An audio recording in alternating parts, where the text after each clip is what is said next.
This video is about white privilege. So let us watch this video. Watch it. Let me know what you think. And I will let you know what I think as a Latino. So let's do it. Yes. I've been a part of District 196 schools now for 10 years, and I'm going to give you a glimpse today of what's actually going on inside these schools. Despite the board's attempt to deny it, District 196 schools are quickly becoming a place where promoting activism is actually more important than promoting education. I'll take you back to my first day at RHS this fall. The principal came out and gave us a heartfelt speech about equality and standing together. He began to list countless races, such as Latino, Asian, expressing how much they matter and how important they are. But never once did he mention a race or identity that reflects me, or half the kids that were in the class. Now, members of the board, I know you haven't been to school in a while, and I know none of you, or most of you, don't have any kids left in the school district. But you must admit how uncomfortable it will be to be characterized just by your skin color on the first day of school, and be thought that you were wrong just because of your skin color. So I will never forget the look one of my friends gave me from across the room as we were sitting there listening to this blatant bias being expressed in the so-called equity statement by the leader of our school. To be clear, I don't need you to tell me that I matter, but hearing the condolences given to other races and leaving just one race out, inevitably you'll start to feel like you've done something wrong. And in our principal's attempt to unify us, he instead created unwarranted boundaries and barriers between his students, pitting us against each other based on characteristics that we can't control. In another separate instance, I was told that writing "All Lives Matter" on the whiteboard was political and could be seen as offensive. When I questioned the teacher after class, she told me that she didn't have an answer and she just had to erase it, and it was quickly erased. There are political signs all over RHS, about specific races that matter, specific sexual orientations that matter, and specific perspectives that matter. But when I questioned the RHS administration about how these signs were political, they told me that they were supporting human rights. So when I questioned why the equity statement couldn't represent all students, they told me that to even ask that question was outlandish and offensive. And when I asked why that was, they told me, quote, "Whites have a pretty good situation right now," unquote. So is that not racism? Disregarding my question merely because of the color of my skin? To be honest, after enduring a year of the people in charge telling me that I'm a racist and I'm privileged and pointing out our irreversible differences, I've never noticed race more. And it's becoming the first thing I notice when I meet someone, which has never before been the case. RHS administration confidently told me that RHS students and staff are happy with their equity statement. But from my experience in talking with other students, this is not the case. I know many kids who disagree with their teachers, but they're too scared to stand up because they're worried that their grades will be docked and their learning experience will be affected. My honors government teacher, I'm not going to say his name, but he's mentioned that Democrats care more about all people while Republicans only care about themselves.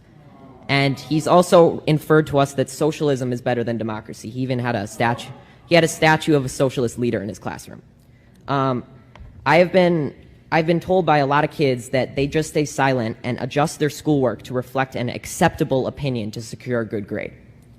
I've been approached by multiple teachers who have told me in private that they just want to say that they agree with me and they support me standing up, but they can't say it in front of the class for fear of being disciplined by the administration in some way or losing their jobs. There is clearly only one way to think in this district, and that is that they are teaching their kids to shut up if they don't agree. Now, members of the board, I want you to take a good look at yourselves in the mirror tonight and ask, are you really standing up for the equality of all people, or are you just pushing a damaging political ideology on our students? A fellow coworker at my job, who by the way is of color, discreetly told me that the schools seem to be pushing a very leftist agenda in class. This proved that not everyone is happy with your school, and not everyone who isn't happy is white. Now, due to all these instances I've mentioned and many more that I can't fit in this 5-minute speech, I've decided to leave this district and continue school on a private Christian school online.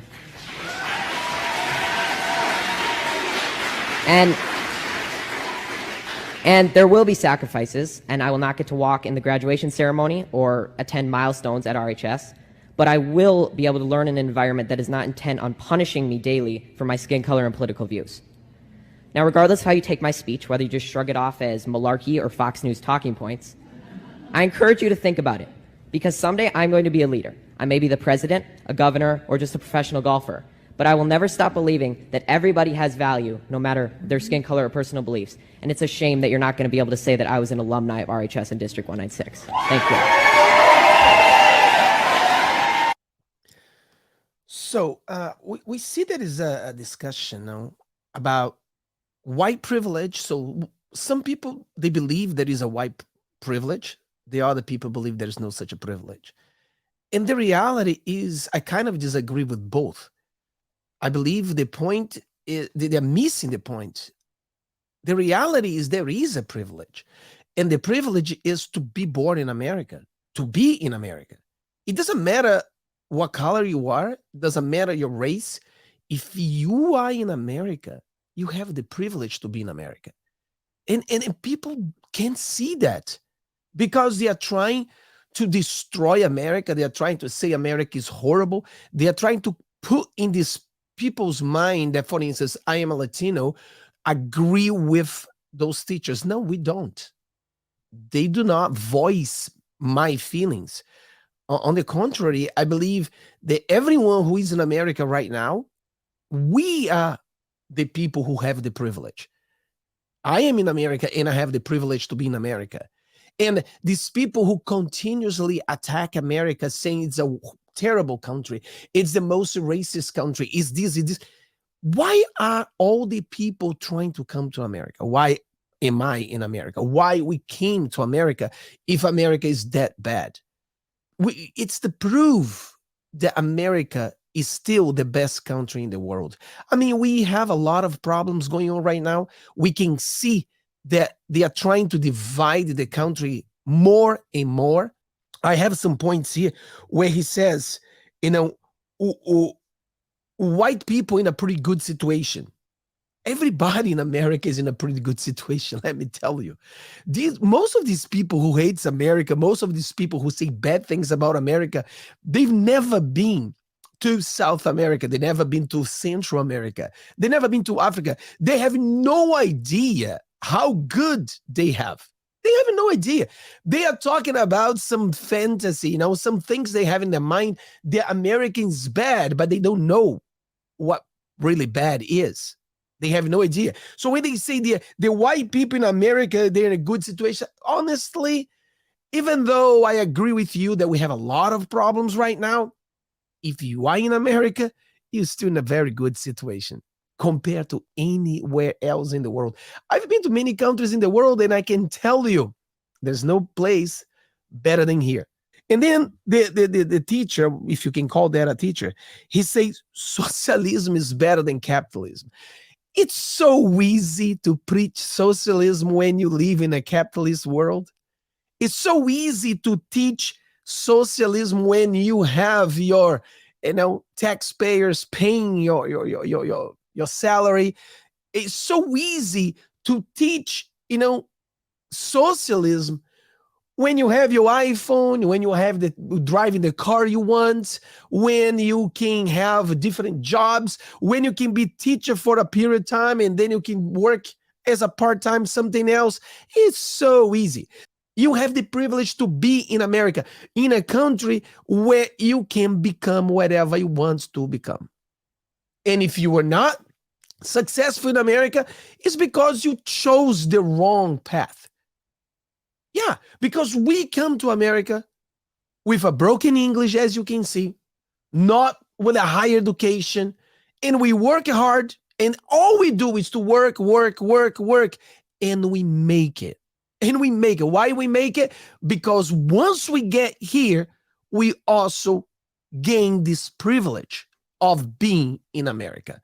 And that's what it is. So there is a privilege. The privilege is being born in this country or just being in this country.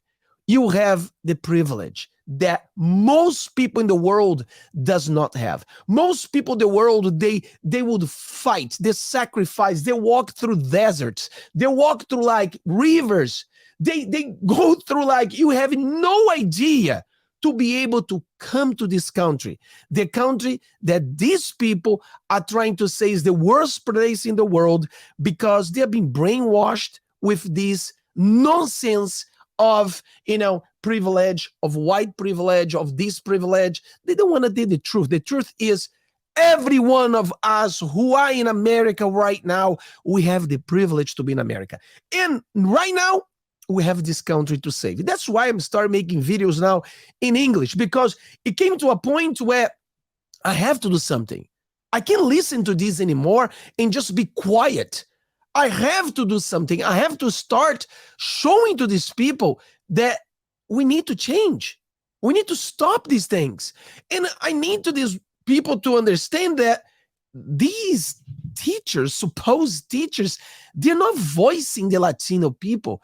We Latino people, we don't think like this. We don't see white people as privileged people. No, we see white people, we see everyone in America as a very privileged people who they can become whatever they want to be. And that is the point. The point is, you in America, you have no idea how blessed you are. You have no idea how far ahead you are from everyone else just for being American. So you are privileged. I am privileged because we are here in America. And that's what counts. Everything else is just excuses. And that's all it is. So I love to be here. I'll fight to be here. And we're going to fight for this country to be a better, because it is the greatest country in the world where they are trying to make it not as good. And they're struggling. They're struggling. Many people now are having problems. Many people now are struggling. But we are going to overcome this situation, and we are going to continue. Even with all the difficulties, we're still the best country there is. God bless America.